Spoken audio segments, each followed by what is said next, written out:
अगर कोई ग्रह किसी मैलेफिक प्लैनेट के साथ बैठ जाता है या किसी मैलेफिक प्लैनेट की दृष्टि अगर उसके ऊपर पड़ जाती है, या कोई प्लैनेट अगर दो अलग अलग मैलेफिक प्लैनेट से घिर जाता है, जिसको हम पाप कर्तरी योग बोलते हैं। जैसे कोई प्लैनेट मान लेते हैं कि आपका 11th हाउस में है और 12th हाउस में राहु बैठा हुआ है, 10th हाउस में शनि बैठा हुआ है, या 11th हाउस में जो प्लैनेट बैठा हुआ है वो शनि के साथ बैठा हुआ है और 12th हाउस में केतु की प्लेसमेंट है, या केतु की प्लेसमेंट आपके 10th हाउस में है।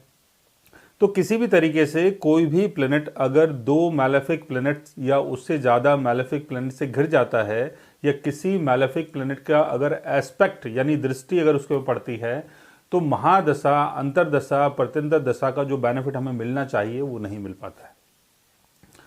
वो इसलिए नहीं मिल पाता है क्योंकि आपको कार्मिक डिले,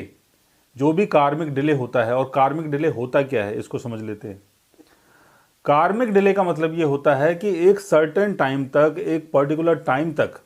आप उन चीज़ों का बेनिफिट नहीं उठा सकते हैं जिन चीज़ों का बेनिफिट आपको उठाना चाहिए।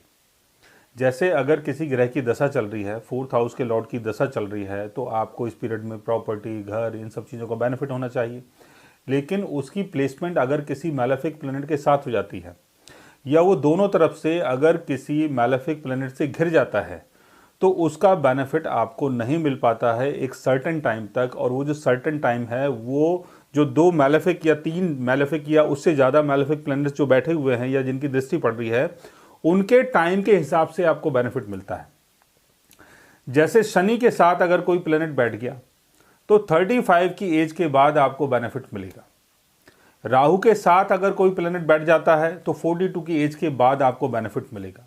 और राहु और शनि से अगर कोई ग्रह गिर जाता है, या राहु शनि की दृष्टि अगर किसी प्लैनेट के ऊपर पड़ जाती है, तब भी आपको 48 की एज के बाद बेनिफिट मिलता है, क्योंकि राहु और शनि का जो योग है वो आदमी को 48 की एज के बाद बेनिफिट देता है।